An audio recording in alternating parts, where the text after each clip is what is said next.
Olá pessoal, nós vamos falar na aula de hoje sobre os primórdios da publicidade e da propaganda. Para que nós possamos entender o que rege hoje a publicidade e a propaganda, nós vamos fazer um passeio histórico sobre a evolução econômica do ser humano. Na história do ser humano, obviamente, há várias visões e a visão econômica é própria para que a gente possa entender o conceito da disciplina que nós estudamos esse semestre. Vamos lá. Existiu a fase da subsistência. Foi a primeira fase econômica colocada pelos historiadores, pelos pesquisadores de economia, e nominada de fase de subsistência porque o ser humano ele fazia a sua produção apenas para a sua família, para o seu grupo, para a subsistência do seu grupo e da sua família. Então, o nome subsistência vem justamente daí. Se usava a produção apenas para sobreviver, né? Nós podemos dizer ou nos remeter que os índios, em sua maioria, usam até hoje essa fase. Ou seja, eles produzem ou caçam ou buscam alguma coisa apenas para a sua subsistência, não para enriquecer, não para guardar, não para fazer trocas ou algo assim. A produção serve apenas para sobreviver, para a subsistência. Essa fase durou até os anos de 1600. Alguns vão pensar, poxa, mas 1600 já havia as grandes descobertas dos novos mundos, afinal o Brasil foi descoberto em 1500. Sim, realmente, o que marca uma fase ou a passagem de uma fase para outra fase é a seguinte perspectiva, que a grande maioria das pessoas que vivem no planeta Terra se encontram numa fase. Então, até 1600, na verdade, a grande maioria da população da Terra vivia na fase da subsistência, apesar de outras civilizações já terem ultrapassado essa fase. Então, para a gente entender esse conceito de que vai até 1600, ou seja, a maioria da população da Terra, até 1600, vivia na fase da subsistência. A segunda fase é chamada de fase por encomenda. A fase por encomenda é marcada pela grande atividade que existia dos artesãos. Então você tinha muito artesão. O ser humano, ou as pessoas que viviam na época, para sobreviver, para ter uma vida mais digna, eles aprendiam uma profissão, carpinteiro, alfaiate, tecelã e etc. E esses artesãos, eles viviam das encomendas, por isso o nome, das encomendas que eles recebiam das pessoas interessadas naquilo que eles produziam. Essa fase ia até 1700, foi até 1700. Então, o que marca essa fase, na verdade, então, é que as pessoas que consumiam as encomendavam, faziam as encomendas para os artesãos que realizavam a produção. A segunda fase é chamada de produção especulativa, que vai de 1800 a 1840. Vejam que as fases econômicas vão diminuindo o seu espaço de duração na história humana. Para que a gente possa entender ou compreender a passagem da fase da encomenda para a fase da produção especulativa, a gente pode imaginar uma historinha do seguinte: de repente tinha lá um cidadão que ele era um artesão e fazia sapato, e um belo dia ele estava lá na sua sapataria e não tinha nenhuma encomenda, não tinha nada para fazer. E aí ele imaginou um cliente dele que sempre passava lá de tempos em tempos e pedia um tipo de bota. ele sabia o tamanho do pé do cliente, ele sabia o gosto do cliente, falou, eu tenho os materiais para fazer essa bota, eu vou fazer essa bota, e de repente, quando esse cliente vier encomendar, eu faço uma surpresa, ele já vai estar a encomenda pronta, ele pode levar na hora, ele não precisa esperar eu produzir para que depois ele utilize. Ele inventou, nesse momento, aquilo que nós chamamos de especulação, ou seja, você produzir sem que ninguém te encomende, você produzir sob uma perspectiva que amanhã você vai vender. De repente, esse sapateiro que imaginou vender para um cliente, vendeu para outro essa mercadoria. E ele percebeu então que não havia, aliás, a necessidade de se esperar a encomenda. Ele poderia produzir e deixar os produtos prontos e, dessa forma, ele estava criando o estoque e inventando a especulação. Essa frase da produção especulativa, ou seja, onde os artesãos não esperavam mais a encomenda, ela é fundamental para a próxima fase, a fase mais importante da evolução econômica humana, que foi a fase que nós chamamos de produção seriada. A produção seriada começa em 1850, vai até 1899, e a produção seriada nada mais é do que a Revolução Industrial.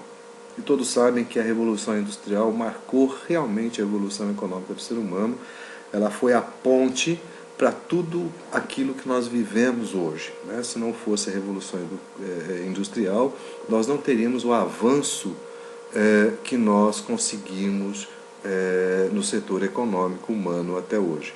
Então vejam que a fase da subsistência, a fase da encomenda, a fase da produção especulativa, na verdade, foram degraus para que nós chegássemos à produção seriada, para que nós chegássemos até a Revolução Industrial.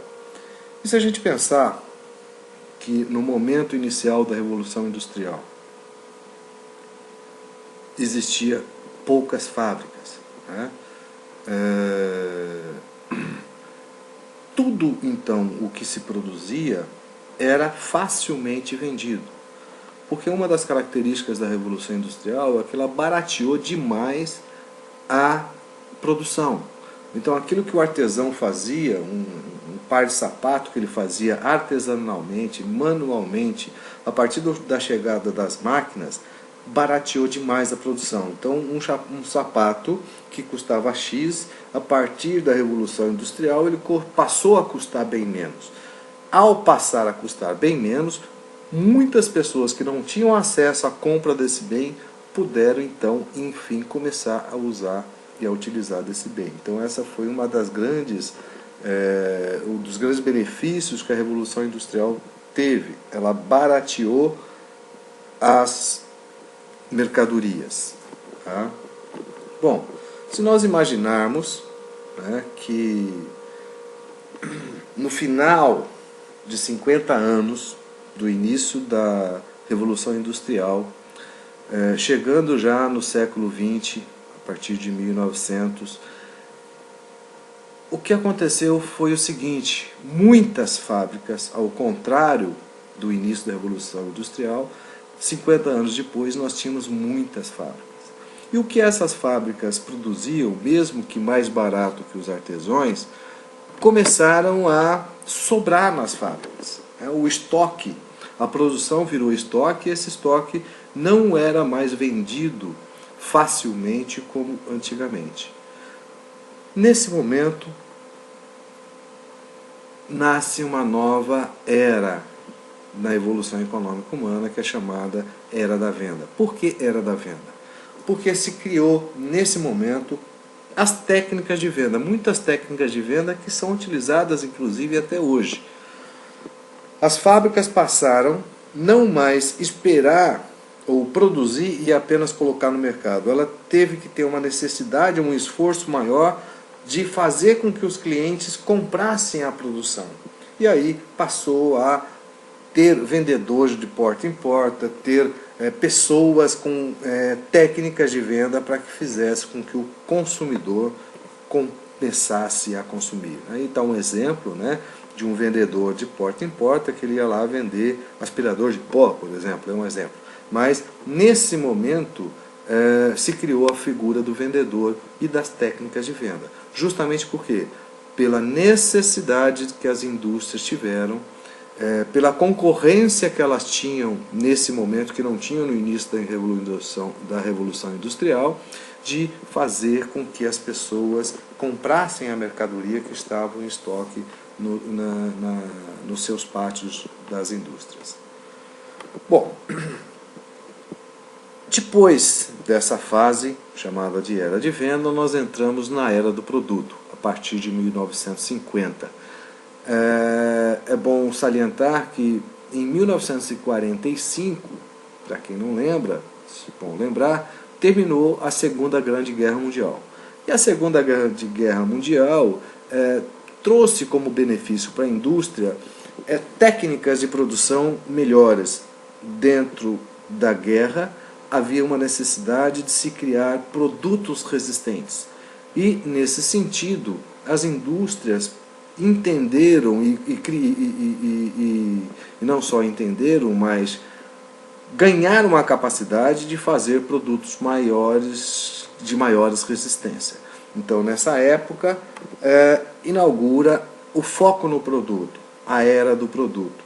Um produto extremamente resistente, um produto vindo com essa mentalidade da guerra, que era um produto que tinha que durar. Você imaginar que tem geladeiras hoje que duram, construídas ou industrializadas naquela época, que duram até hoje, o que não é a mesma percepção do que nós temos hoje. O problema é que, diferentemente do início da Revolução Industrial, onde os produtos ficaram mais baratos, a partir do momento que a indústria colocou mais qualidade, mais durabilidade nos produtos, eles se tornaram muito caros. E aí passou, então, muitos produtos a não ser acessível a toda a população. Não era todo mundo que tinha condição de comprar uma geladeira, não era todo mundo que tinha condição de comprar um carro, daqueles carros resistentes, porque eles se tornaram muito caros justamente pela capricho dentro da produção e com esse foco de produto que dure a longo prazo. A partir de 1970, a indústria entra na era do marketing. E aí é o foco no cliente. E é o que dura ou perdura até hoje. A grande diferença é que antes a indústria fabricava aquilo que ela queria e colocava a sua equipe de vendas para empurrar mercadoria. A indústria fabricava, por exemplo, geladeira, como nós mostramos aqui, e de repente a equipe de venda dela ia tentar, e conseguia até, vender geladeira para esquimó. Esquimó não precisa de geladeira porque vive no frio, mas não interessa. A técnica de venda fazia com que ele comprasse a geladeira. Não é mais essa perspectiva. A partir do momento em que se eu tenho o foco no cliente, a indústria passa a buscar no mercado, a olhar no mercado, como está a figura aí, aquilo que o mercado quer, aquilo que o cliente quer, e a partir dessa necessidade do cliente, ele vai começar a produzir. Essa, então, é a grande diferença entre o conceito de vendas e o conceito de marketing. Se a gente for analisar em 4 focos, nós temos que no conceito de vendas, o ponto de partida sempre foi a fábrica, aquilo que eu vou produzir. O foco no produto. Eu gosto de camisa, vou produzir camisa. Se o mercado quer ou não camisa, não importa. O meu meio é a venda e a promoção. Eu tenho bons vendedores e mesmo que meus bons vendedores não consigam, eu abaixo o preço através da promoção e consigo desovar as camisas, fazer com que as camisas que eu produzo vá ao mercado e seja consumido. E o meu fim é o quê? É o lucro através do volume de vendas. Quanto mais eu vender, mais lucro eu vou ter, mais camisa eu vou ter no mercado, e é isso que me interessa. Bom, isso até então 1970. A partir de 1970 entra o conceito de marketing. E o que muda? Muda muita coisa. A partir do momento em que eu vou focar o mercado, o meu ponto de partida é o mercado. Não interessa se eu gosto de camisa. De repente eu gosto de camisa, quero produzir camisa, mas o mercado não quer mais camisa. O mercado quer calça. Então não adianta eu querer produzir camisa, eu tenho que produzir calça, porque é a necessidade do consumidor. O meu foco, então, vai ser a necessidade do consumidor. O meu meio serão o Mixed Market. Nós vamos falar do Mixed Market daqui a pouco, que são os 4 P's, e vocês já sabem que dentro dos 4 P's existe a propaganda, né? Nós vamos chegar até lá, e todo esse início é para que vocês compreendam aonde nós vamos chegar. E o fim, aí que muda radicalmente. O fim não é mais o volume de vendas, e sim a satisfação do consumidor. Não adianta eu vender muita camisa e o meu consumidor está insatisfeito comigo. Se o meu consumidor está insatisfeito comigo, ele não vai voltar a comprar mais. O que garante fidelidade ao consumidor é ele estar satisfeito. Então o que me dá lucro? O lucro a longo prazo é esse consumidor satisfeito que vai voltar a comprar de mim novamente. Então muda a perspectiva, muda completamente a perspectiva. É bom lembrar que para se entender o marketing, para se fazer então uma boa propaganda, eu preciso entender exatamente esse conceito, a diferença entre vendas e marketing. Moral da história: o objetivo principal da empresa não é o lucro. O objetivo principal da empresa é a satisfação do consumidor. O lucro de uma empresa só pode acontecer se o consumidor estiver satisfeito. Se ele não estiver satisfeito, é prejuízo.